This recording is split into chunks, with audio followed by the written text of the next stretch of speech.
All right, so today we're going to talk about Proverbs. It's more introductory material. We're going to also look at Ecclesiastes and Job. We're going to summarize all three books and then look at the interplay between all three of them. Yeah, it's a lot, but it's really exciting and it's good stuff. At the end, we should be able to think about or think more biblically about what it means to how to live wisely. To have a more biblical framework based on that. I brought this commentary. It's the Holman Old Testament commentary on the book of Proverbs. And it has a really good introduction to the book of Proverbs and talking about what a proverb is and what it isn't. And I'm just going to read it to you because I can't do any better. It's really good. And this is Max Anders in his Holman Old Testament commentary. That button too. There we go. All right. So, as wisdom literature, Proverbs must be interpreted with special care. Proverbs presents general truth that is often not intended to be taken literally in every situation. For example, Proverbs 22:29 says, "Do you see a man skilled in his work? He will serve before kings." And he uses the NIV as his text. So whenever he quotes scripture, it's from the NIV. But that's why it might not sound the same. Anyways, yet many men skilled in their work do not literally stand before kings. We don't even have many kings in this world today. But there's a greater truth to which this proverb points, that if a person does skilled work, he will tend to be recognized and rewarded for it. This is just one example of the kind of mindset that must be used in interpreting Proverbs. Otherwise, the book will appear to be a hodgepodge of hopeless promises. Hopeless promises. That's an important thing to have in mind. The Proverbs are intended to present brief, catchy statements of truth designed to hit home with maximum impact. One American proverb says, "An apple a day keeps the doctor away." It is not literally true that an apple a day will keep the doctor away. It is a pithy and memorable way of saying that if you eat well, you will experience a health benefit. Also, brief statements of truth, while generally true, are too brief to explain potential exceptions to that truth. Also very important. If a proverb were written to explain all the potential exceptions to it, it would no longer be catchy or memorable. It would be preposterous to say, "An apple a day, as well as other fresh fruit, will not always keep the doctor away, but will, in general, give you improved health so long as you do not eat green apples or eat them unwashed with too much pesticide residue. And keep in mind that during the winter, you may not be able to find apples or other fresh fruit to eat, but there will still be residual health benefits from eating fresh fruit in moderation whenever you can." You know, an apple a day will keep the doctor away. Right, that's a little bit easier, right? The proverb loses some of its punch in that way. Oh, man. The same is true of Hebrew proverbs. They are often not intended to be technically true in all situations, and they do not state everything about a given truth. They point to a general truth that may not be absolutely true if applied to all situations and interpreted technically. And he has this in italicized. Proverbs are not promises, but general statements of truth. Rather than being thought of as exacting promises from God, they must be understood as general guidelines for living a successful life. For example, Proverbs 22:6 says, "Train a child in the way he should go, and when he is old, he will not turn from it." Yet many broken-hearted parents have trained up their children in the way they should go, and when their children grew up, they abandoned Christianity. I know of a well-known pastor who had 4 daughters. He and his wife gave every appearance of being model Christians. 3 of the daughters grew up to be exemplary Christians, but the 4th defected from the faith. There's no apparent reason the 4th daughter gave up her faith. It certainly had nothing to do with any significant failure on the part of the parents to bring her up in the nurture and admonition of the Lord, Ephesians 6:4. In addition, children in other families raised in less consistent Christian homes have grown up to embrace the faith. Does this mean that Proverbs 22:6 is unreliable? A good question. Only if you take it as a promise and only if you take it as absolutely true. That's not what a proverb is. Back to the paragraph. No, it means that it should not be taken as a blanket promise, but a general truth. All of church history points to the fact that when parents live out authentic faith, their children tend to become Christians as well.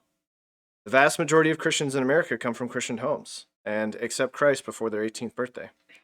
That is the general truth to which Proverbs 22:6 points. If Solomon were here, he would likely explain that he did not intend this proverb to be understood as having no exceptions. That's really important. So there are these brief, catchy statements of truth that are designed to hit home with maximum impact. That's Anders. They're not promises. There are no guarantees. Proverbs. I'm going to say that a lot as we move forward. There are no guarantees. Proverbs are not promises, but general guidelines for living a successful life. Now, how many of you, when I read the, train up a child in the way you should go, and when they're old, they're not depart from it, and then he mentioned an anecdote of a pastor friend who had 4 daughters, and then one of them defected from the faith. And then he goes, there was no observable difference in the way that they raised their daughter. How many of you in the back of your mind were like, well, they must have screwed up somewhere? Right? Yeah, it's like they must have. Now, why do you think that? That'll be really important when we get to the book of Job. What's behind that thing in your head that's going, there must have been something?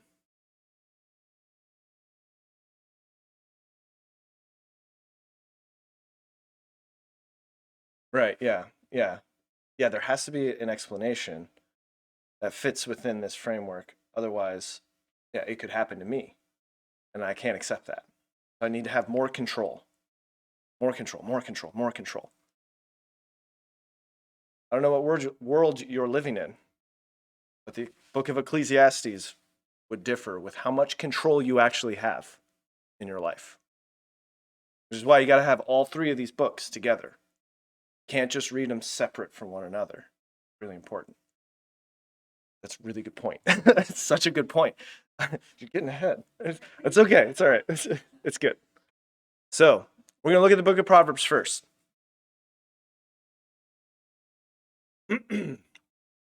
And this is going to be pretty quick, or I'll say quick. Anyways, Proverbs are about probabilities. That's what Proverbs are about. Fear the Lord, practice wisdom, and your life will go great. Don't fear the Lord, behave foolishly, your life will go poorly.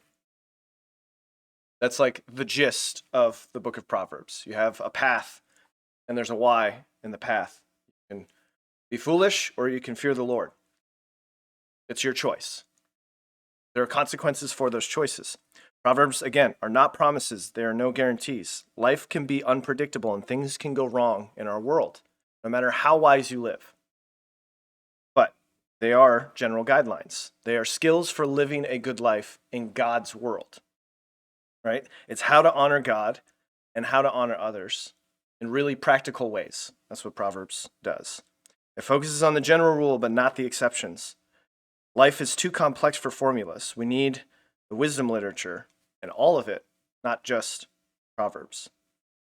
So we got to get the genre correct. I guess one application for preachers and teachers.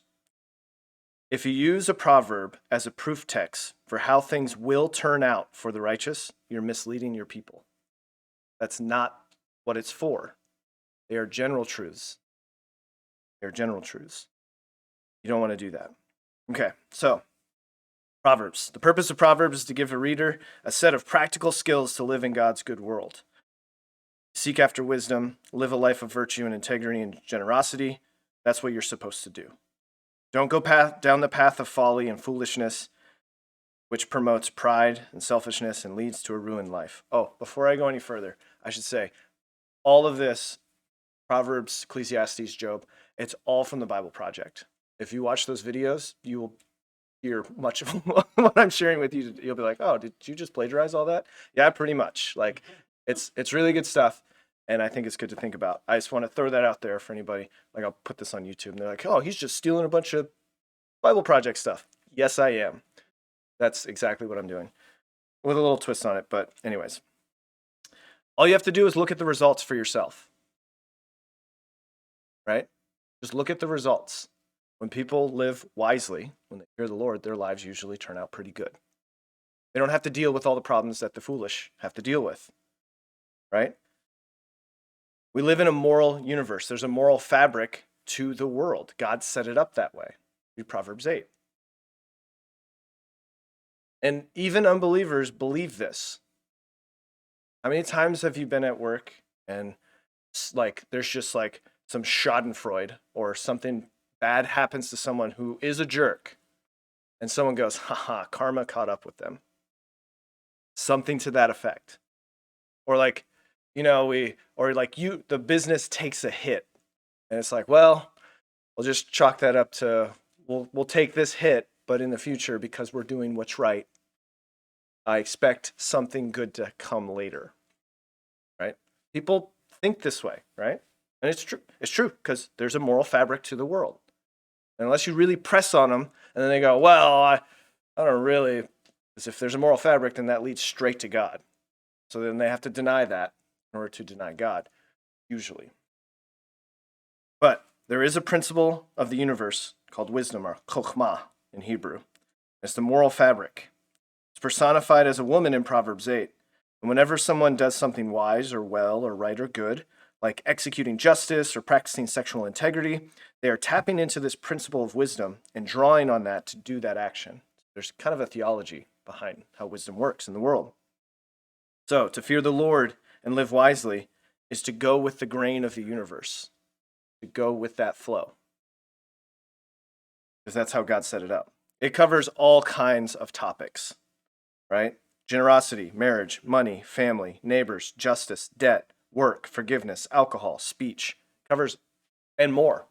Lots and lots more. The book of Proverbs.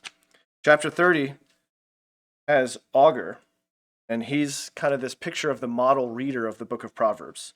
First, he declares his ignorance of wisdom and his need of it, but then he realizes that he has divine wisdom in the scriptures. And then you read, and then that teaches us how to live well. And then you have Lemuel right after that, and his mother teaches him wisdom. So it's not even his wisdom, it's the wisdom he received from his mother. And it's about how to rule well. And there's a model woman at the end of the book of Proverbs, right? Proverbs 31, the 31 woman.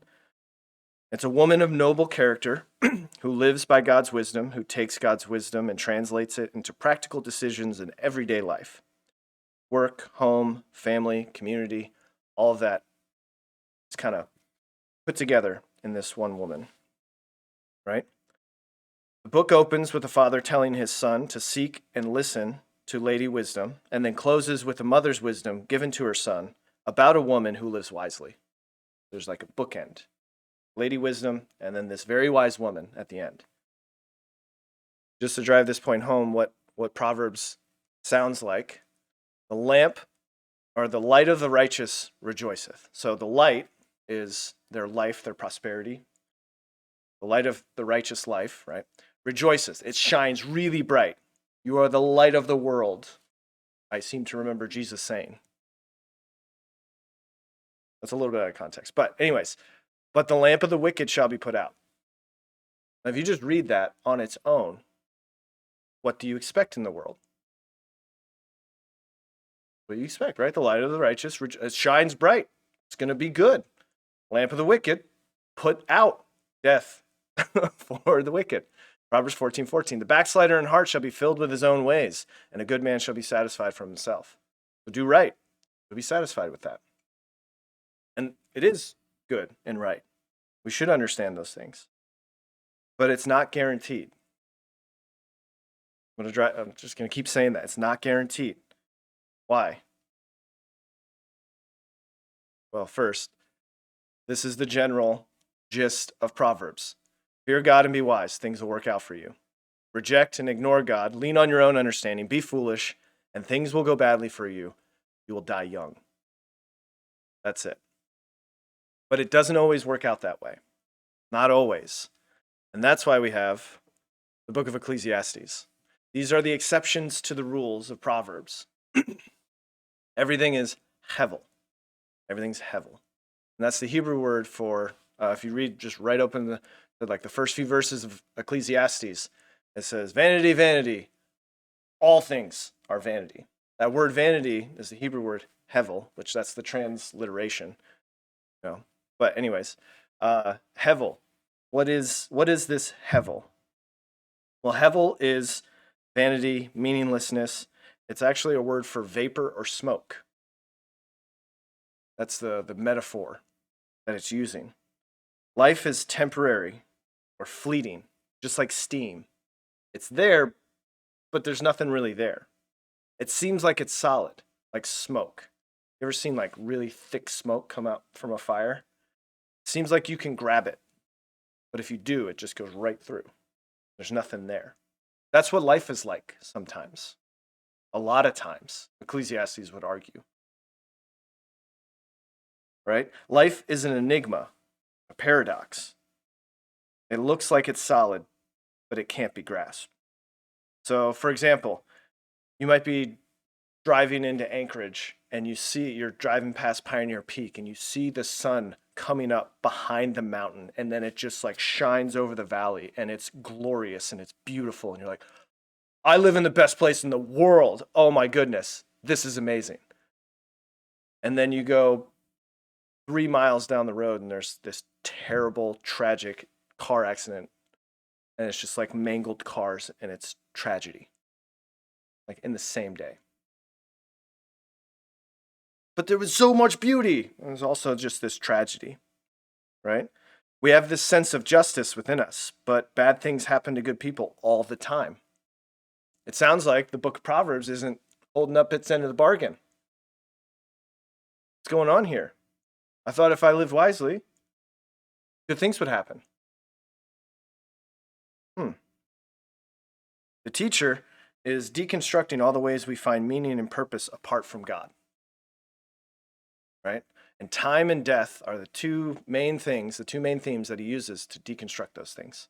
Right? We try to find meaning in our lives with lots of different things. And when we try to do that, we try to grasp onto it and hang on to it and control it. And then it just disappears out of your hands. Why? Because of time and death. It renders everything meaningless. What do I mean by that? Well, on a long enough time scale, everyone and everything you care about will be erased by the sands of time. Name a person, just an average person, living on some street in Europe. There were thousands and thousands of people. You might be able to name one famous figure from the 1400s. Maybe. There were thousands of people that lived. You don't remember them. You don't know them. And the same thing will happen to you. No one will remember your name. What's the point of being good? Why be wise? Death will come for you anyways. The wise person dies just like the fool. It ends the same way. What's the point? Why? It's hevel. All of it is hevel. It's an enigma, because you do see things go well for the righteous usually. Not guaranteed. It just, your knees get taken out. You're like, now what? I thought that's how life was supposed to be. But it's not. Not always. There's no guarantees for a good life. Right? Maybe you pursue wealth or pleasure, status, or a career. Ultimately, it has no lasting meaning or significance at all. Time and death come for everyone and everything.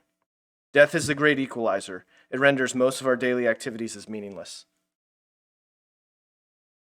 I mean, this is where you start like going down into despair, right? And the preacher in Ecclesiastes, this is what he wants. This is the wisdom you're supposed to glean. We try to answer the question, what will make life worth it? And then the teacher investigates all those things, the activities that we think will make our life worth something, and he finds them wanting. They are false hopes that we invest our lives in order to find meaning and significance, but they cannot give lasting meaning or significance, right? Wealth, career, and status. But what about all the stress that you have? Is that worth it? And then you're trying to gather all this wealth, and then you're too old to enjoy your wealth. Your body's breaking down. What was the point? Or you gather all this wealth and then you leave it to an idiot and he blows it, just completely destroys everything you worked for. Yep, that was real good. What about pleasure? Everybody's working for the weekend, right? That's right. Now you got the song. But Monday always comes. Always. Ecclesiastes is kind of a downer. Right? Now, the teacher does acknowledge that there's real wisdom from Proverbs, and it has real advantages. But even that is hevel.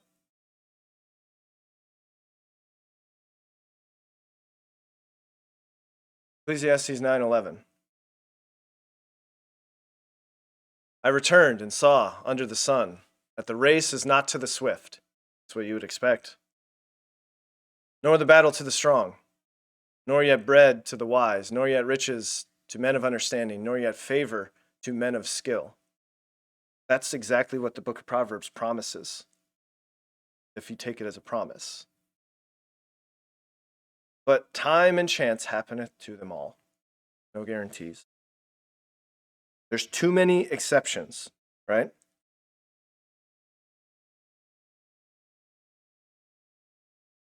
Yeah, the teacher acknowledges the wisdom of Proverbs has real advantages, but even that is hevel too. It's an enigma because it doesn't guarantee a good life. There's too many exceptions to the general rules, and that's what makes wisdom hevel. No guarantees, doesn't always turn out the way you think it should. So how are you supposed to live in the midst of hevel? That's what life is. Well, first,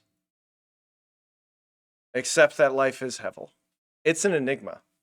It's not always going to turn out the way that you think it will. Also, apply that to other people's lives. There might be something going on in someone else's life that you have no idea the reason why, and you really don't have any position to make judgment. Time and chance happens to everybody. Happens to everybody. Also, there's little pockets in Ecclesiastes that are really awesome, where it's almost like you go down into the depths of despair, and then every once in a while you pop up and get this like, oh, good. And it's like, enjoy the simple pleasures in life. Because that's what that's all. That's all you really have. Enjoy the simple pleasures in life. But really, this is, you get to the big section in the middle is this teacher teaching you all of these really downer things. And then right at the very end, it's like the author is like, all right, now here's where you're supposed to take away from this. Right? Fear God, keep his commandments. He brings everything into judgment. Let the false teacher challenge all of your false hopes. Wealth, career, pleasure, whatever it is, status. If you try and hang on to that and make that your pursuit for your life, you're wasting your life. That's not what you're for. That's what Ecclesiastes is trying to show you. That's a waste of time. That's hevel. It'll just disappear. What we are supposed to do is trust that God will clear away all the hevel in the end and bring true justice, the way things are supposed to be. But the fact that we even have this idea of there's supposed to be a way that life is supposed to be tells you that things aren't the way they're supposed to be, right? Sin entered the world. There's corruption in the world. Everyone has this corruption in them. And so things go haywire. It's hevel. Right? You must accept that life is hevel, that life is outside of your control. There might be very few small things that you can actually control, but most of your life is outside of your control. You need to accept that. The gift of God is the enjoyment of simple pleasures in life: friendship, family, a good meal, a sunny day. You can't control those things either, but they're still good, and they're not guaranteed. But that's what makes them even more beautiful when they come. And when I adopt a posture of total dependence on God, it frees me to enjoy these simple gifts as I'm experiencing them, not as I think life ought to be. My expectations of what I think life ought to be, hevel.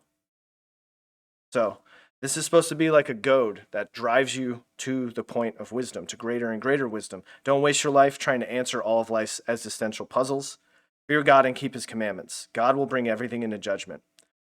That is so crucial. And when you bring it to the cross, it really drives it home. That which is good suffered as if he was a sinner.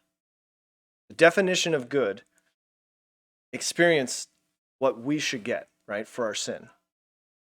And by that, God judges sin.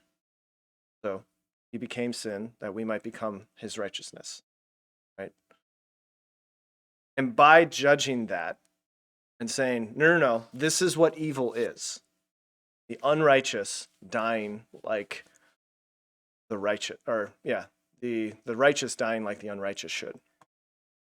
When Jesus comes back from the dead, it proves that there is a life that we should live, and that God is pleased with that, and that there is this outside objective moral standard of good and evil, and that one day everything will come into judgment.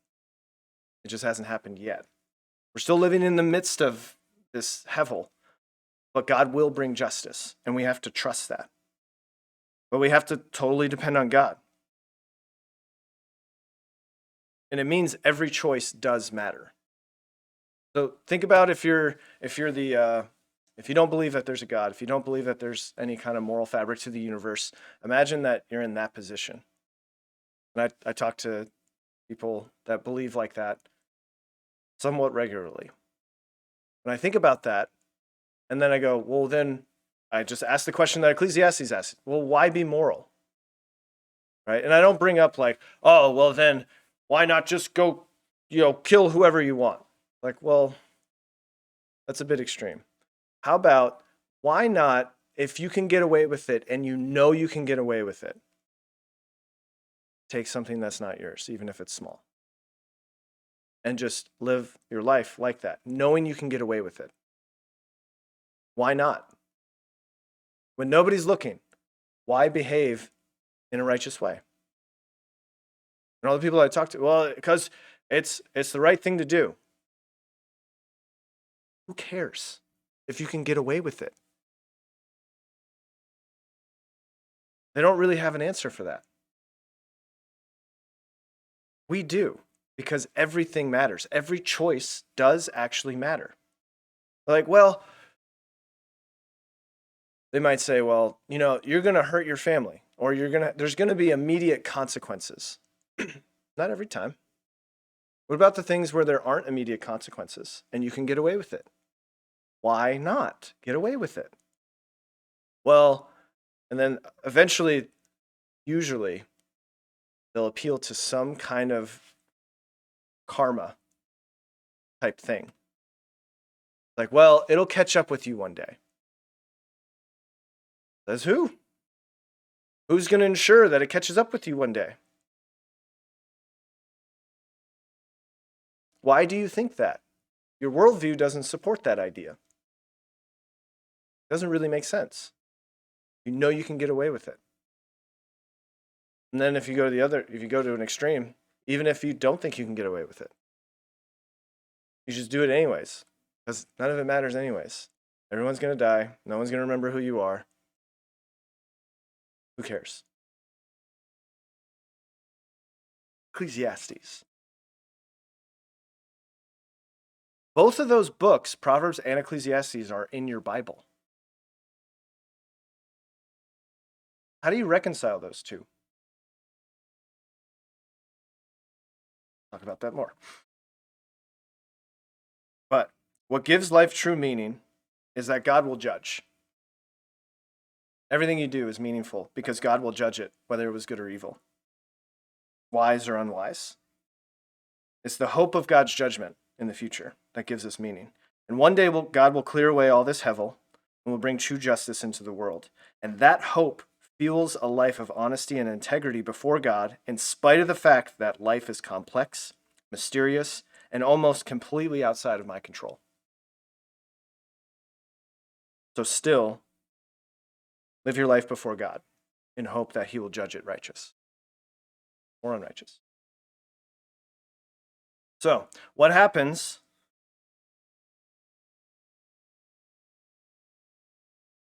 when you're trusting the Lord and living a wise and righteous life? You're living out the plan of Proverbs and tragedy strikes. What happens then? What happens when you're suffering and there's no discernible reason why? Book of Job. Why we have the book of Job. So, book of Job. There's a clear narrative, or there's a clear kind of narrative section at the beginning and the end. So there's a prologue and an epilogue. And then in the middle, it's really dense Hebrew poetry. That's fascinating. And it's this series of conversations between Job and his three friends. And then eventually a fourth one pops up at the end. He's like, hey, maybe it's this. But it's this series of conversations between Job and his friends. And then towards the end, God shows up, talks to Job directly, because Job has been accusing God, wanting an answer. So God shows up and gives him an answer. But it's not the answer that you would expect. Because when you read the prologue, and then you get into Job being covered in sores, scratching the sores with broken pottery, and he's just miserable. He's lost all of his children have died when a house collapsed on all of them. 10 sons and 7 daughters. I can't remember. Anyways, all of his children die. All of his livestock have been stolen away by raiders. Everything is gone in one day. That's the first level. And then health crisis. And he's sitting there, wallowing in tragedy, and that's when his friends show up and they start having this conversation. That's kind of the setup. But God presents Job as righteous. God goes, hey, have you seen my servant Job? Super righteous. Satan's walking around to and fro, and he's like, yeah, but is he really righteous? Or does he just know how to play the game? Proverbs. The only reason Job is righteous because he knows he can get good things from you. He knows how Proverbs works. You play the game. He's not actually righteous. He's just self-interested. He goes, well, I'm just going to play the game. Or at least that's the claim. And so when you finish the prologue, the question in your mind is like, why is this happening? What's the reason for Job's suffering? And that question never gets answered. Because that's not actually the question that the book of Job is trying to answer. It's really frustrating because anytime you go through suffering and painful life events, that's the question you want an answer to. And you're not going to get it. Not going to get it. That's really hard. Very difficult. But what do you see Job doing?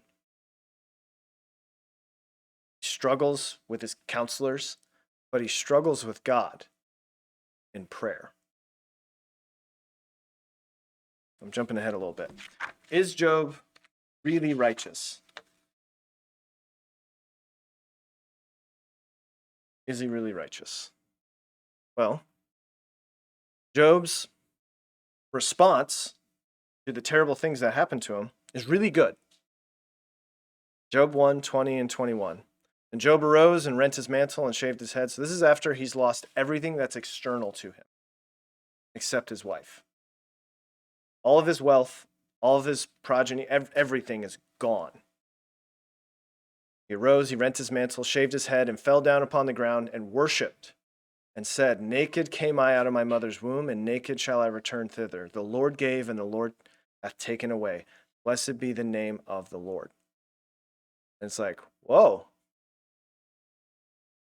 He wasn't trying to control those things.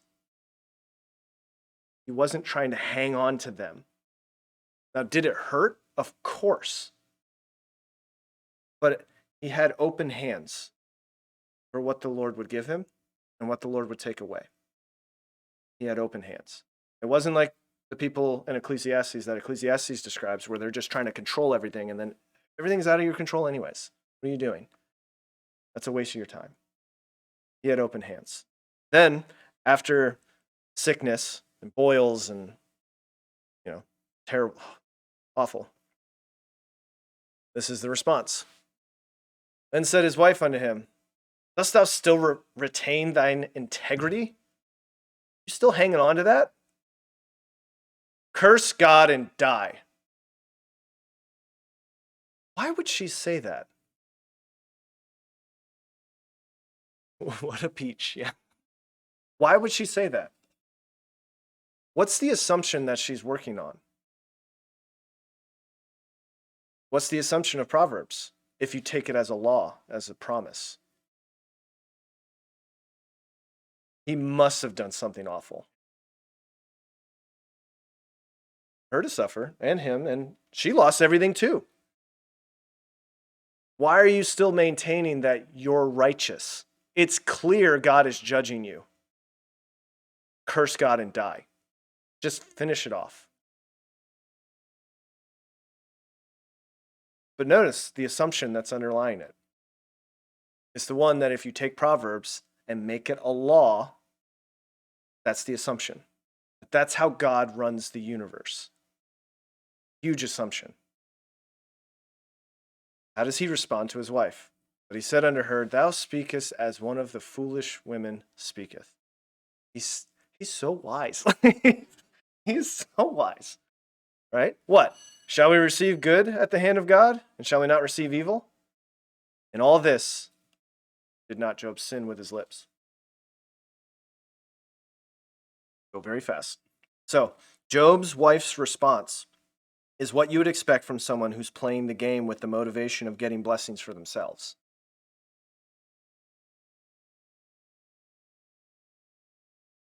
It seems like there's three questions that are asked by his friends. This is where you get the series of conversations. Is God just? Does God run the world with a strict principle of justice? And what is the explanation of Job's suffering? Those are the three questions that the friends are trying to expose. There's a big assumption behind these questions, though.